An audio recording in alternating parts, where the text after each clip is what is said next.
India बोल रहा में आज की सबसे पहली खबर आपको बताएं कि क्या एक इंसान की इच्छा होती है वो हमेशा जवान रहे और इसको लेकर क्या शोध चल रहा है। आजकल विज्ञान को चमत्कार कहा जाता है। दुनिया भर के वैज्ञानिक अपने रिसर्च में हमको चौंकाते हैं और लंदन के वैज्ञानिकों ने एक ऐसी दवा बनाने का दावा किया है जो लंबी उम्र की चाहत रखने वालों के लिए एक वरदान साबित होगी। दावा यह किया गया कि यह दवा बूढ़े को भी जवान कर देगी। 25 साल तक का जीवन काल बढ़ जाएगा। पूरी रिपोर्ट आपको दिखाते हैं क्या दावा किया गया है।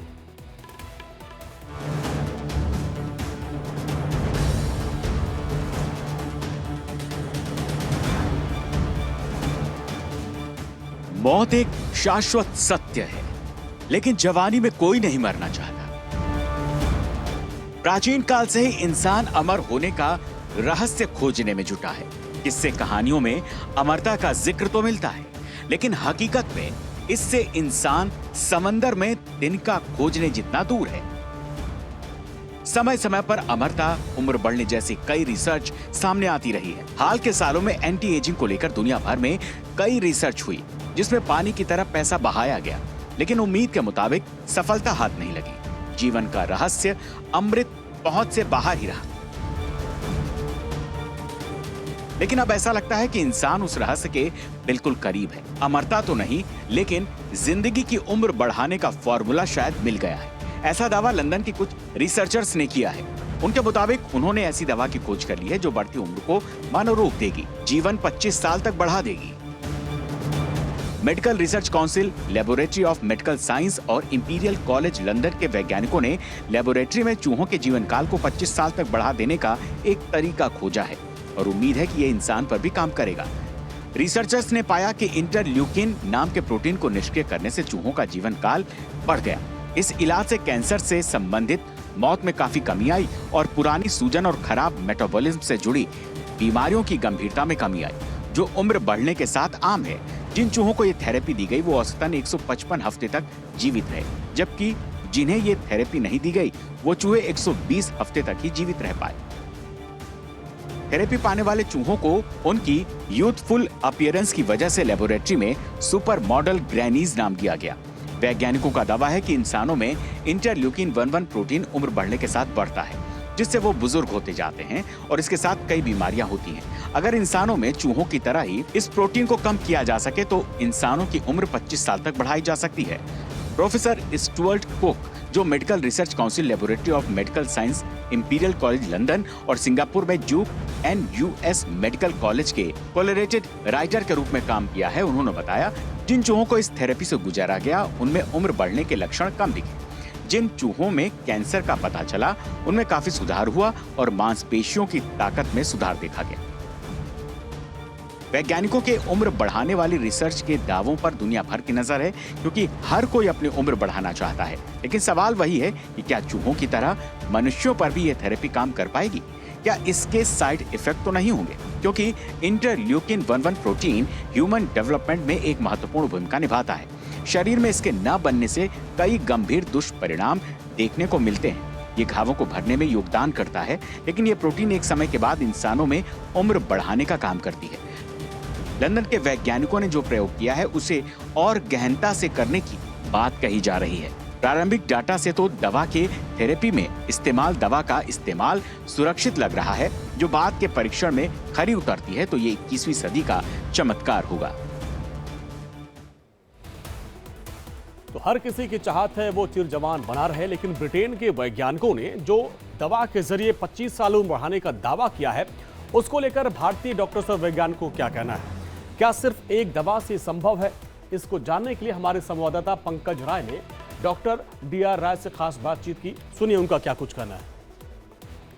सर, अभी ब्रिटेन ने एक ताजा अपडेट दिया, ब्रिटेन से आया है। वहां पर कई वैज्ञानिकों ने रिसर्च किया है कि मनुष्य की 25 साल तक की उम्र बढ़ाई जा सकती है। सर, क्या मामला है, क्या लगता है?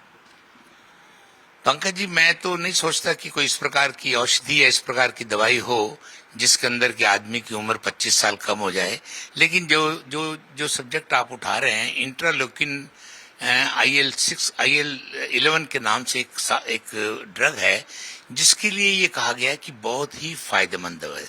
और इसके लिए मैं ये भी कह सकता हूँ कि इसकी जो फैमिली IL-6 की फैमिली से आता है, जिसका मेन मकसद होता है कि एक तो रीजनरेशन करता है, प्रोटेक्ट करता है, सैचुरेशन भी करता है, तो इम्यूनिटी को भी बढ़ाता है। तो इसको जो अभी ब्रिटेन के अंदर या कुछ साइंटिस्टों ने इसको यूज कर रहे हैं, जिसके अंदर की जो कैंसर के पेशेंट होते हैं उनको रेडियोथेरेपी दी जाती है, तो उसके अंदर क्या radio active syndrome, acute radio active syndrome से पीड़ित हो जाते हैं या रेडियो एक्टिव इंजुरी से होते हैं। तो इस प्रकार की ड्रग को, जो कि न्यूरामेगा नाम से बाजार के अंदर, विदेशों के अंदर ऑलरेडी चल रही है, इसका FDA ने अप्रूवल 1997 के अंदर, नवंबर 1997 के अंदर इसको FDA ने अप्रूव भी कर दिया था। उनका एक दावा है कि जिस चूहे पे हमने इस्तेमाल किया, इसको प्रयोग किया, वो करीब लगभग 155 सप्ताह तक जीवित थे, लेकिन जिस पर हमने इस्तेमाल नहीं किया वो 120 दिन में ही मर जाते हैं। तो क्या लगता है सर, ये जो इनका प्रयोग है, क्या मनुष्य के ऊपर भी इस तरह से सफल हो सकता है, या इसमें कुछ ऐसा रहेगा जो नहीं हो सकता? देखिए, जितने भी साइंस मेडिसिन के मॉलिक्यूल्स मार्केट में आते हैं, उनका सर्वप्रथम उनका जो एक्सपेरिमेंट है वो एनिमल्स के ऊपर, पिग्स के ऊपर, गिनी पिग्स के ऊपर, चूहों के ऊपर, मंकीज के ऊपर होता है।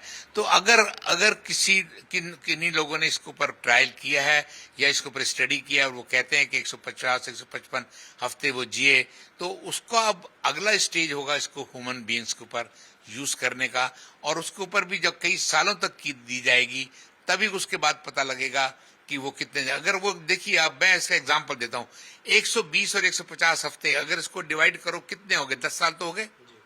अगर 10 साल तक आप उसकी दवाई की ट्रायल बनेगी, तभी तो कहेंगे कि मनुष्य भी जिया। तो इसके ऊपर भी बहुत कुछ करने की जरूरत है, क्योंकि देखिए, आज की साइंस एविडेंस बेस्ड साइंस है। मैं कहूं इस दवाई का ये गुण है, तो मुझे ये प्रूव करके देना पड़ेगा कि इस दवाई के अंदर ये गुण है, आपको बीमारी से ठीक हो सकती है। तो अगर वो कह रहे हैं तो मैं उसके ऊपर कोई कमेंट नहीं देना चाहता, लेकिन एज ए मैं डॉक्टर मैं ये जरूर कहूंगा, अभी इसके ऊपर बहुत कुछ रिसर्च होनी बाकी है। ह्यूमन बीइंग के ऊपर अभी यूज करने की कोई परमिशन भी नहीं मिली है। अगर मिली है तो सिर्फ रेडियो प्रोटेक्टिव के अंदर, गैस्ट्रोएंटेरोइनस के अंदर, मेलिनोमा के अंदर, मेलिनोमा को जो ट्रीट करता है उसके अंदर दी गई है, और वो उसको यूज भी हो रही है, और काफी कॉस्टली अफेयर, जिसके अब मैं देख रहा था नेट के ऊपर, तो इसकी जो थेरेपी है $1,200 से लेके $2,000 तक इसका खर्चा आता है, और इसका दूसरा जो साल्ट है वो $2,500 से $5,000 तक का है। तो ठीक है, विदेश के अंदर कोई, जैसे उनके लिए 2,500 है, हमारे $8,000 हमारे लिए, उनके $8,000 है। दरअसल हार्वर्ड मेडिकल स्कूल के लैब में रिसर्च को लेकर यह दावा किया गया है कि इंसान समय से पहले बूढ़ा क्यों होता है। सबसे पहले इसके राज को ढूंढा गया, अब इसके बाद उस बुढ़ापे को जवान करने के लिए एक्सपेरिमेंट किया गया। डॉक्टर सिंगलियर ने कहा है कि हमारे शरीर में जवानी के समय एक बैकअप कॉपी होती है, और जिसे ट्रिगर करके दोबारा जवान हो सकता है आदमी, और इसी बैकअप कॉपी को उन्होंने एपिजीनोम नाम दिया है, और कहा कि ये वो स्विच है जिसके जरिए किसी भी जीव की जवानी को ऑन किया जा सकता है, ऑफ किया जा सकता है, यानी बूढ़े को जवान किया जा सकता है और जवान को बूढ़ा किया जा सकता है। रिवर्स एजिंग एक्सपेरिमेंट भी कुछ इसी तरीके से काम कर रही है, और उसका रिसर्च सबसे पहले चूहों पर किया गया। इस रिसर्च के मुताबिक बूढ़े और अंधे चूहों में फिर से आंखों की रोशनी वापस आ गई, ये दावा किया गया है, और उसका ब्रेन भी जवान चूहे की तरह काम करने लगा। हालांकि रिवर्स एजिंग में कुछ एक्सपेरिमेंट में चूहों पर ही किया गया है, इंसानों पर ये कितना कारगर होगा ये देखने वाली बात होगी, और इस पर कुछ दावा करना अभी बहुत जल्दीबाजी होगी। अब आप देखिए कि इंसान बूढ़ा क्यों होता है, ये सबसे बड़ा फैक्ट है, इसको समझना होगा, और सबसे बड़ा सवाल है। तो अब तक के रिसर्च के मुताबिक जीवन की शुरुआत सिंगल सेल से होती है, एक सेल डिवाइड होकर 2 सेल्स में बदलता है, और इसी क्रम में 2 से 4 ये क्रम लगातार आगे बढ़ता जाता है, और इसे सेल साइकिल कहते हैं। कई सेल्स मिलकर टिश्यू बनाते हैं, और ये टिश्यू मिलकर शरीर का एक अंग बनाते हैं, और कई अंग मिलकर शरीर को जिंदा रखते हैं। एक फिट बॉडी में करीब 37.2 अरब सेल्स होते हैं। ह्यूमन सेल सिर्फ 50 बार ही डिवाइड हो सकता है, और इसलिए एक उम्र के बाद सेल साइकिल में डिस्टरबेंस पैदा होने लगता है, और यहीं से फिर एजिंग फैक्टर काम करता है। एजिंग पर हुई अब तक की रिसर्च के मुताबिक सेल साइकिल में डिस्टर्बेंस बुढ़ापे की एक प्रमुख वजह है। एक थ्योरी के मुताबिक अगर इन सेल्स की एक्टिविटी पर किसी तरीके से कंट्रोल कर लिया जाए तो इंसान की उम्र घटाई या बढ़ाई जा सकती है। अब इसमें फेमस साइंस राइटर युवल नोवा हरारी ने अपने किताब में होमो डेस में लिखा है कि वैज्ञानिकों के लिए मौत शरीर के सिस्टम में आने वाली एक तकनीकी खामी है। तो अभी आपने जाना कि इंसान बूढ़ा क्यों होता है, लेकिन उसको लेकर अब जो वैज्ञानिक हैं उनके क्या तर्क हैं। जो वैज्ञानिक डेस ने लिखा है कि मौत शरीर के सिस्टम में आने वाली एक तकनीकी खामी है जिसकी वजह से शरीर का पूरा सिस्टम काम करना बंद कर देता है, और वैज्ञानिक इसी तकनीकी खामी को लैब में सही करने की कोशिश कर रहे हैं जिससे मृत्यु को टाला जा सके। और इसलिए रिवर्स एजिंग को लेकर प्राचीन काल से रिसर्च की जा रही है और मौजूदा वक्त में इस पर करोड़ों अरबों रुपए खर्च किए जा रहे हैं।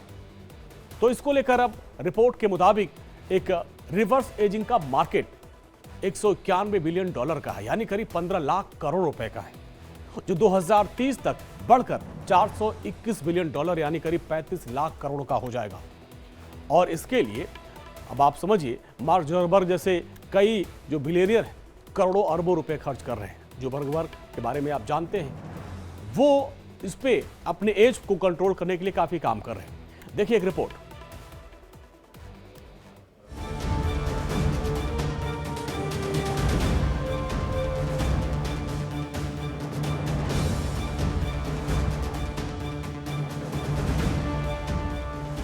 दुनिया भर में हजारों साल से शक्तिशाली लोग अपनी बायोलॉजिकल उम्र रोकने या उसे कंट्रोल करने की कोशिश में लगे हुए हैं। एंटी एजिंग का फॉर्मूला खोजने में अकूत संपत्ति खर्च की गई, लेकिन नतीजे अभी तक सिफर ही रहे। दवाओं के साथ कंट्रोल डाइट, संयमित जीवन शैली, एक्सरसाइज के बाद कुछ केसेस एंटी एजिंग के दावे किए गए हैं, लेकिन ये कितने कारगर साबित होते हैं इसका कोई डेटा उपलब्ध नहीं है। इतिहासकारों के मुताबिक करीब 2000 साल पहले चीनी शासक किन शी हुआंग पारा मिला हुआ स्पेशल ड्रिंक पिया करता था। उसे विश्वास था कि वो उससे हमेशा जवान रहेगा, लेकिन 49 साल की उम्र में उसकी मौत हो गई। इसी तरह 1600 साल पहले पूर्वी जिन राजवंश के सम्राट सिमा ने अमरता पाने के लिए केमिकल फॉर्मूले से बनी गोली खाई, जिसकी मौत 4 साल के अंदर हो गई। अमरता की चाह में हंगरी की महारानी एलिजाबेथ बाथरी को लेकर भी दावा किया जाता है कि उसने विभत्स तरीका अपनाया। 17वीं शताब्दी में इस महारानी ने 600 से ज्यादा लड़कियों की हत्या कर उनके खून से स्नान किया, लेकिन इसका भी फायदा नहीं हुआ। 50 साल की उम्र में उसकी मौत हो गई। लेकिन वर्तमान में एंटी एजिंग को लेकर दावा किया जाता है कि 46 साल के अमेरिकी एंटरप्रेन्योर ब्रायन जॉनसन को कुछ हद तक सफलता जरूर मिली है। रिवर्स एजिंग के एक्सपेरिमेंट में 7 महीने के अंदर जॉनसन का दिल 37 साल, स्किन 28 साल और फेफड़े 18 साल के शख्स जैसे होने का दावा एक्सपेरिमेंट को लीड कर रहे डॉक्टर ओलिवर जोलमैन ने किया। इस प्रोजेक्ट पर हर साल करीब 16 करोड़ रुपए खर्च होने का अनुमान है। लेकिन इस एक्सपेरिमेंट से ब्रायन जॉनसन की सेल्स एक्टिविटी में कैसे बदलाव हो रहा है, इस पर अभी ज्यादा जानकारी नहीं मिली है। ब्रायन जॉनसन को 1977 कैलोरी का वीगन डाइट दी जाती है। सुबह उठने से लेकर रात तक सोने तक अलग अलग तरह की एक्सरसाइज करनी पड़ती है और हर महीने हजारों मेडिकल प्रोसीजर को फॉलो करना होता है। ब्रायन जॉनसन की देखभाल के लिए 30 डॉक्टर्स की टीम लगी हुई है। ब्रायन जॉनसन की तरह मौत टालने का फॉर्मूला खोजने में बिलियनियर्स करोड़ों अरबों का फंड खर्च कर रहे हैं, जिसमें गूगल के को-फाउंडर लेरी पेज का नाम भी शामिल है, जिन्होंने 2013 में कैलिको लैब्स नाम से एक कंपनी लॉन्च की। 12,000 करोड़ से ज्यादा खर्च करने के बाद अब तक कोई सफलता हाथ नहीं लगी है। लेरी पेज के अलावा गूगल के ही को-फाउंडर सर्गे ब्रिन ने भी रिवर्स एजिंग पर काम करने वाली कई कंपनियों में इन्वेस्ट किया है। फेसबुक के फाउंडर मार्क जुकरबर्ग, अमेजन के फाउंडर जेफ बेजोस, ओरेकल के फाउंडर लैरी एलिसन समेत तमाम बिलियनियर्स हैं जो रिवर्स एजिंग पर करोड़ों अरबों खर्च कर रहे हैं। बायोटेक्नोलॉजी वाली कंपनियों में निवेश कर रहे हैं, लेकिन अभी तक इनमें से किसी को भी सफलता नहीं मिली है। लेकिन ट्विटर के मालिक एलन मस्क बाकी बिलियनियर्स से अलग सोचते हैं। वो रिवर्स एजिंग के खिलाफ हैं। कुछ समय पहले उन्होंने रिवर्स एजिंग पर अपना नजरिया दुनिया के सामने रखते हुए कहा था, जिंदगी लंबी नहीं बड़ी होनी चाहिए। लोगों को लंबे समय तक जीने की कोशिश नहीं करनी चाहिए, क्योंकि अगर लोग मरेंगे नहीं तो हम पुरानी सोच में फंसकर रह जाएंगे और कभी आगे नहीं बढ़ पाएंगे। यानी इस दुनिया में बहुत से ऐसे लोग हैं जो उम्र बढ़ाने का तरीका खोजने में लगे हुए हैं। तो कुछ इस फॉर्मूले को खोजने को गलत मानते हैं, लेकिन सत्य यही है कि हजारों साल से बड़े बड़े वैज्ञानिक लाख कोशिशों के बाद भी अमरता का फॉर्मूला नहीं खोज सके हैं। इंडिया बोल रहा है, अगली खबर का रुख करते हैं। 22 जुलाई दिन सोमवार, ये कोई पंचांग की तिथि नहीं है, बल्कि वो तारीख है जब 18वीं लोकसभा का पहला बजट सत्र आरंभ होने वाला है। लेकिन चर्चा गर्म यह है कि इस बार सत्र की तस्वीर क्या होगी। क्या राहुल गांधी की वही आक्रामकता देखने को मिलेगी? क्या विपक्ष एक बार फिर से संविधान की प्रतियों के साथ सदन में आएगा? क्या एक बार फिर अयोध्या के सांसद राहुल गांधी की बगल वाली सीट पर नजर आएंगे? क्या एक बार फिर नीट से लेकर बाकी मुद्दों पर विपक्ष शोर शराबा करेगा, या फिर संसद सत्र सामान्य चलेगा? सकारात्मक बहस होगी और बजट के साथ साथ आने वाले बिलों पर भी चर्चा की जाएगी। संसद का यह मानसून सत्र 12 अगस्त तक चलना है और जिसमें विपक्ष के पास अपने कई मुद्दे हैं सरकार को घेरने के लिए, और जिसमें प्रमुख है नीट, साथ साथ मणिपुर हिंसा, पूजा खेड़कर, कांवड़ यात्रा, और कांवड़ यात्रा में जो नेम प्लेट का मामला है उसको लेकर अभी से ही आज जब सर्वदलीय बैठक बुलाई गई तो उसमें बात रखी गई। इसके अलावा मोदी सरकार की ओर से वित्त मंत्री निर्मला सीतारमण एक बार फिर 23 जुलाई को सरकार का बजट पेश करेगी और उसके पहले 22 जुलाई को आर्थिक सर्वे पेश किया जाएगा।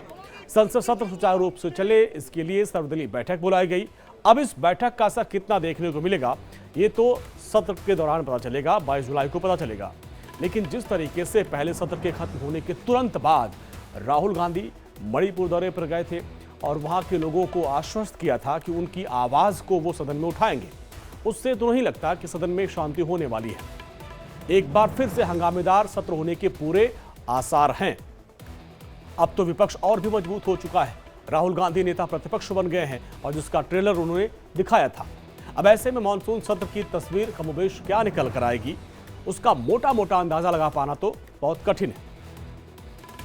अब आपको बताते हैं कि 22 जुलाई को सत्र आरंभ के साथ साथ आर्थिक सर्वे पेश किया जाएगा। क्या क्या होगा वो भी आप जान लीजिए।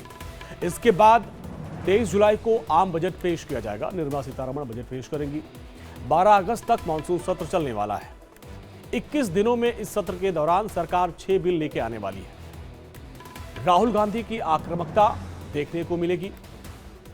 अयोध्या के सांसद शायद अग्रिम पंक्ति में बैठे न दिखे, लेकिन हो सकता है विपक्ष की स्ट्रेटजी हो। सभी सांसदों के लिए स्थायी सिटिंग अरेंजमेंट देखने वाला है। ये पूरी व्यवस्था इस बार सत्र में देखने को मिल सकती है। लोकसभा में सरकार के पास सामान्य बहुमत है, लेकिन अगर सरकार कोई बड़ा बिल लेकर आती है तो उसका समीकरण राज्यसभा में फंस जाएगा, क्योंकि बीजेपी के नेतृत्व में एनडीए के पास राज्यसभा में केवल 101 सांसद है, जबकि बहुमत के लिए 113 चाहिए। और इन सब के बीच सरकार बजट आसानी से पास करा लेगी, लेकिन बजट को लोकसभा में पास करवा पाना इस बार आसान नहीं होगा, क्योंकि ये वित्त विधेयक है और वित्त विधेयक अपर हाउस राज्यसभा में टेबल पर नहीं होता। इसके पहले लोकसभा अध्यक्ष ओम बिरला ने मानसून सत्र के लिए बिजनेस एडवाइजरी कमेटी बनाई, जिसमें सभी दलों से 14 सांसदों को नामित किया गया है, और जिससे यह तय हो सके कि मानसून सत्र में काम कैसे चलेगा। संसदीय कार्य मंत्री किरण रिजिजू ने भी कहा कि संसद का सत्र मजबूती के साथ चलेगा, और उन्होंने विपक्षी सांसदों से अपील भी की है। सुनना चाहिए, एक दूसरे का सुनना चाहिए। इंटरवेंशन जरूर होता है, मगर पूरा भाषण को डिस्टर्ब करना यह अच्छा परंपरा नहीं है। ये हमारे तरफ से अपील है, और हम उम्मीद करते हैं कि ये बजट सेशन बहुत अच्छी तरह से चलेंगे और बहुत अच्छा बजट लेकर के आएंगे। सब इसका इंतजार है। कल इकोनॉमिक सर्वे पेश किया जाएगा 22 जुलाई को, और 23 को जनरल यूनियन बजट 2024-25 पेश किया जाएगा। उसके बाद ये क्योंकि बजट सेशन है तो हमारे जितना भी जो फाइनेंशियल ट्रांजैक्शंस, फाइनेंशियल बिजनेस है वो पहले होगा। उसके बाद इंपॉर्टेंट बिल्स, लेजिस्लेशन कोई भी होगा, हम लोग चर्चा करेंगे। और जो भी मेंबर्स क्वेश्चन आवर के अलावा 0 आवर हो, स्पेशल मेंशन हो, 377 हो, या किसी भी रूल के तहत चर्चा के लिए सरकार खुले मन से सबसे बातचीत करके बिजनेस एडवाइजरी कमेटी के माध्यम से दोनों सदन के अध्यक्ष से बातचीत करके हम अच्छा हाउस चलाने का उम्मीद करते हैं। तो संसदीय कार्य मंत्री इस बात का आश्वासन दे रहे हैं कि हम विपक्ष की बात को मानेंगे और दोनों पक्षों में बातचीत करके चाहेंगे कि सदन समुचित रूप से चले, लेकिन जब मंत्री बोले तो उस वक्त हो हंगामा ना करें। सरकार 23 जुलाई को बजट लाने वाली है। इसके पहले कांग्रेस के अध्यक्ष ने आरोप लगाया कि विपक्ष से बजट को लेकर कोई चर्चा नहीं की गई।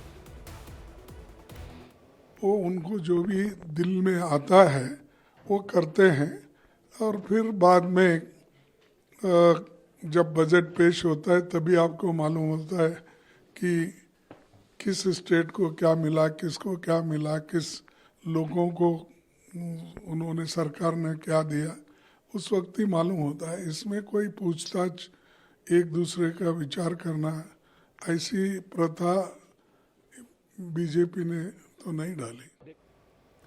तो सर्वदलीय बैठक में तमाम पार्टी के नेता पहुंचे थे। आम आदमी पार्टी की तरफ से भी तमाम नेता पहुंचे थे और सरकारी एजेंसियों के दुरुपयोग का मुद्दा यहां पर उठाया गया है।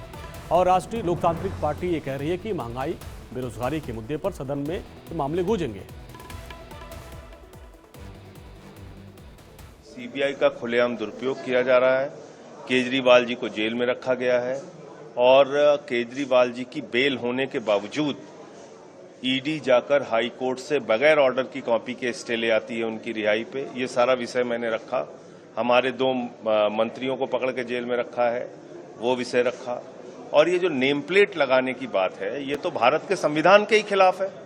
तो एक अनकॉन्स्टिट्यूशनल, एक असंवैधानिक आदेश कैसे कोई जारी कर सकती, कोई भी राज्य सरकार है तो वो कैसे जारी कर सकती है? और ये इस देश में दलितों, पिछड़ों, आदिवासियों, अल्पसंख्यकों सबके खिलाफ है। कल को कोई वाल्मीकि ढाबा लिख लेगा, कोई जाटव ढाबा लिख लेगा, कोई निषाद टी स्टॉल लिख लेगा, उसके यहाँ से लोग खाना पीना बंद कर देंगे। तो ये कोई छोटा विषय नहीं है, इसलिए इसको उठाया गया। देखिए, मेरी आरएलपी पार्टी की तरफ से युवाओं के जो भी मामले, बेरोजगारी पे चर्चा हो, बढ़ती महंगाई पे चर्चा हो, 377 0 ओवर छोटी पार्टियों को बोलने का अवसर मिला ज़्यादा से ज़्यादा। तमाम लोगों ने जो विचार 3.5 घंटे तक व्यक्त किए सब पार्टियों ने, उन सबको हम अलग से नोट करके प्रयास यही करेंगे, हाउस चले, हम विपक्ष भी चाहता है कि। तो आज सर्वदलीय बैठक बुलाई गई जिसमें सत्ता पक्ष की तरफ से विपक्ष को सहयोग देने की बात कही गई, लेकिन सर्वदलीय बैठक में विपक्ष ने साफ कर दिया कि वो अपना कदम पीछे हटने के मूड में बिल्कुल नहीं है। बजट से पहले ही जिस तरीके से कांवड़ यात्रा रूट पर नेम प्लेट को लेकर विवाद बढ़ गया, वो ये बता रहा है कि बजट सत्र सावन की बारिश की तरह झमाझम होने वाला है। और इस सत्र में मोदी सरकार 6 बिल लेकर आने वाली है। अब देखना यह होगा कि वो बिल पास हो पाएंगे कि नहीं। अब ये बिल क्या क्या है वो भी आप जान लीजिए। फाइनेंस बिल, आपदा प्रबंधन संशोधन विधेयक 2024, बॉयलर विधेयक 2024, भारतीय वायुयान विधेयक 2024 और कॉफी संवर्धन और विकास विधेयक 2024, रबड़ संवर्धन और विकास विधेयक 2024। ये वो हैं जिनको इस बार बजट सत्र में पास कराना, लेकिन जिस तरीके से विपक्ष के तेवर है उसको देख के लगता है कि हंगामेदार होगा। तो सोमवार से शुरू हो रहे संसद के सत्र में कुल 19 बैठकें होने वाली हैं। कैसा रहने वाला इस सत्र का टाइम टेबल, अब ये भी आप जान लीजिए। इसके बाद हम आपको बताएंगे कि सरकार को घेरने के लिए विपक्ष ने कितनी तैयारी कर रखी है। तो आप जानिए पूरा सत्र का कार्यक्रम क्या क्या है। सत्र आरंभ होगा 22 जुलाई से, सत्र का समापन होगा 12 अगस्त को। इसमें कुल जो बैठकें होंगी वो 19 बैठक होंगी और 23 जुलाई को बजट पेश किया जाएगा, जबकि आर्थिक सर्वे 22 जुलाई को रखा जाएगा सदन के पटल पर। अब इसमें देखिए पूरा आपने कार्यक्रम जान लिया। वित्त मंत्री निर्मला सीतारमण के बारे में एक बात है कि उन्होंने एक इतिहास रच दिया है। इंदिरा गांधी के बाद दूसरी महिला वित्त मंत्री हैं जो बजट पेश कर रही हैं, लेकिन इस बार के बजट पेश करने के साथ साथ निर्मला सीतारमण डॉक्टर मनमोहन सिंह, अरुण जेटली, पी चिदम्बरम और यशवंत सिन्हा जैसे पूर्व वित्त मंत्रियों से भी आगे निकल जाएंगी, क्योंकि वो लगातार 6वीं बार लोकसभा में बजट पेश करेंगी, जबकि इन नेताओं ने लगातार 5 बार ही बजट पेश किया है। तो यानी एक इतिहास ये भी बनेगा। 23 जुलाई को मंगलवार को बजट पेश करने तक निर्मला सीतारमण का कार्यक्रम क्या रहने वाला है, अब ये भी आप जान लीजिए। पूरा विस्तार से हम आपको एक एक पॉइंट समझाते हैं। अब आप देखिए, मंगलवार की सुबह करीब 8:15 पर वित्त मंत्री सबसे पहले बजट 2024 तैयार करने वाली अपनी टीम के साथ फोटो सेशन करेंगी। इसके बाद सुबह 8:45 पर वित्त मंत्री महामहिम राष्ट्रपति से मुलाकात करेंगी और बजट पेश करने की मंजूरी लेंगी। मंगलवार की सुबह 9:15 पर वित्त मंत्री निर्मला सीतारमण फिर संसद पहुंचेंगी। इसके बाद सुबह 10 बजे कैबिनेट की बैठक होगी और जिसमें बजट को मंजूरी दी जाएगी।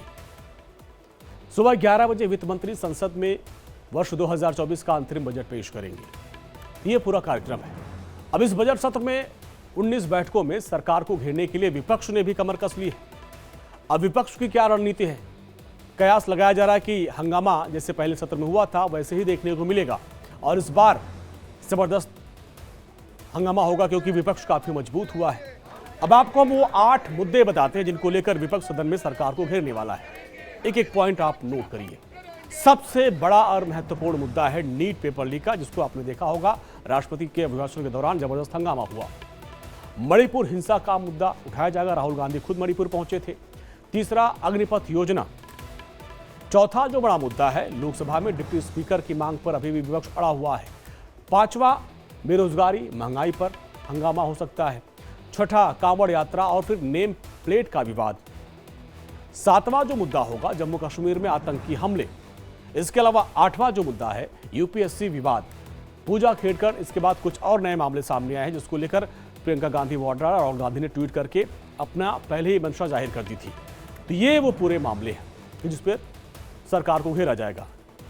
इधर जब कांग्रेसी नेता जयराम रमेश से मीडिया ने पूछा कि बजट सत्र में किस किस मुद्दे पर कांग्रेस सरकार को घेरने वाली है, तो जयराम रमेश ने केवल संविधान की कॉपी दिखा दी। यानी अभी भी वो संविधान को लेकर ही सदन में जाएंगे, जिसके बाद से माना जा रहा है कि जिस तरह से मोदी सरकार 25 जून के दिन संविधान हत्या दिवस मनाने के अध्यादेश को लेकर आई थी, उसको लेकर सदन में हंगामा बिल्कुल तय माना जा रहा है।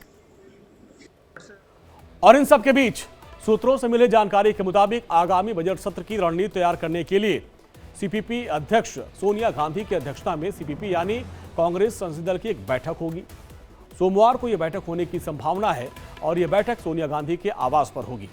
बजट सत्र एक बार फिर राहुल गांधी के लिए बहुत चुनौती होगा, क्योंकि एक बार फिर से कांग्रेस के कार्यकर्ता और बाकी का विपक्ष भी राहुल गांधी से आक्रामकता की उम्मीद करेगा।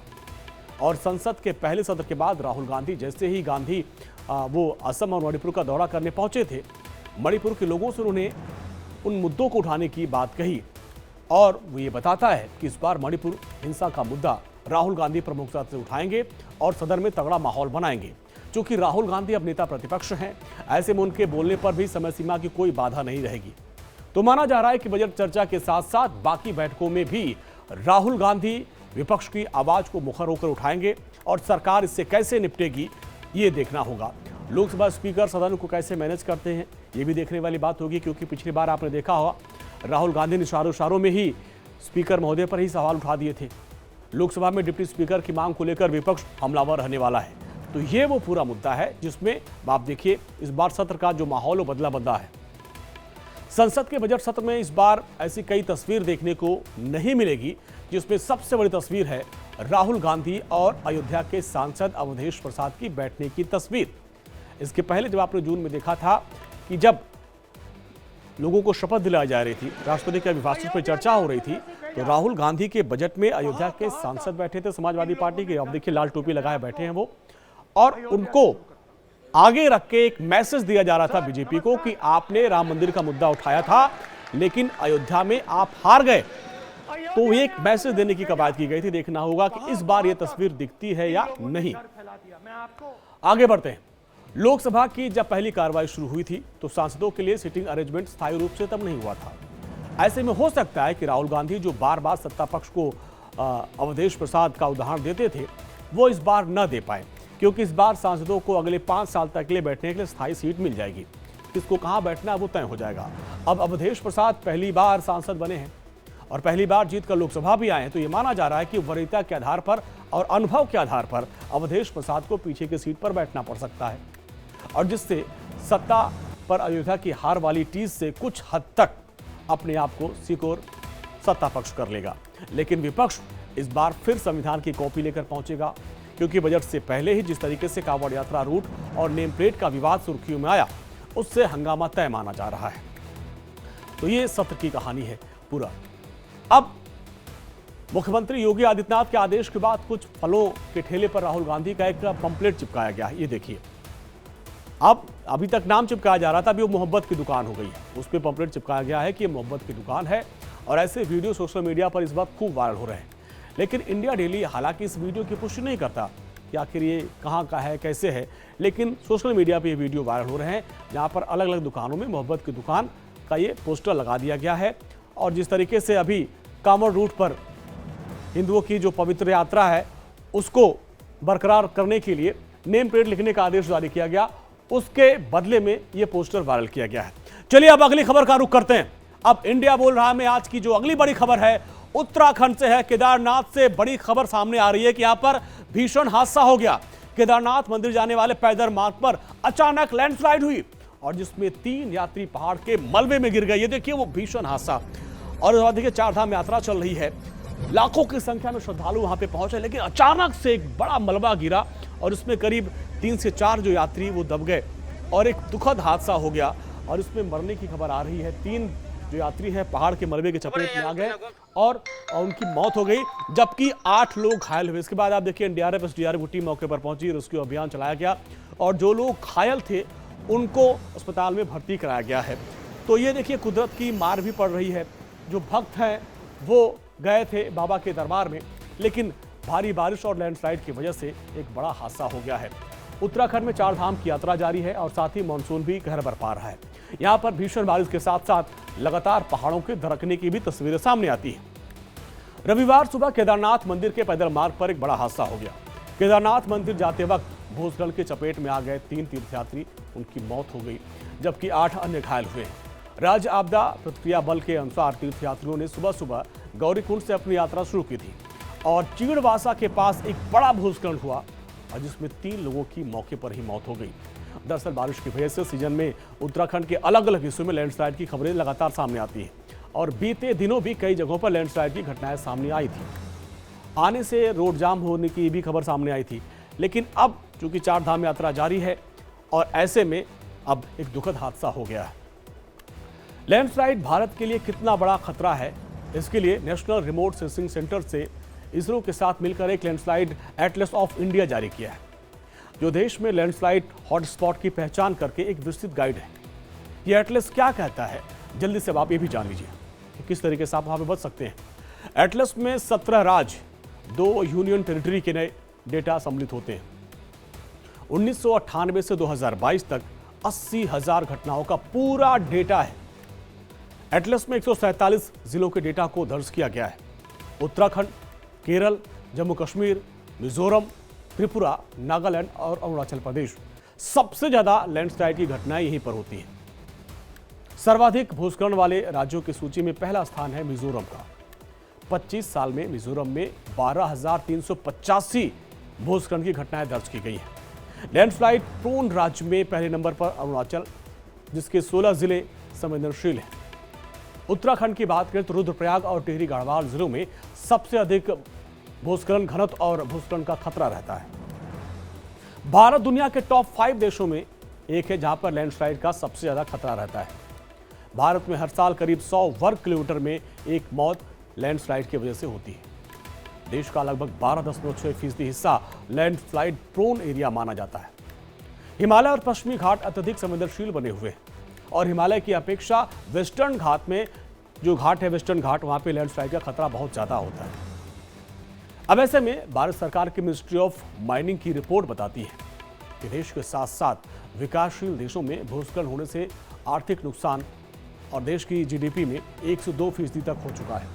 यानी इससे नुकसान भी हो रहा है, आर्थिक नुकसान हो रहा है, क्योंकि भूस्खलन से पहले रास्ते बंद हो जाते हैं, यातायात ठप हो जाता है और समय की बर्बादी होती है, जिससे कारोबार प्रभावित होता है और उसके बाद रास्ते को सुचारू रूप से चालू करने में भी आर्थिक नुकसान उठाना पड़ता है। अब आपको देश का एक मैप दिखाने जा रहे हैं, जिसके जरिए आप ये समझ सकते हैं कि देश में लैंडस्लाइड प्रोन एरिया कहां कहां है। अब आपको दिखाते हैं, वॉल पे लाइए।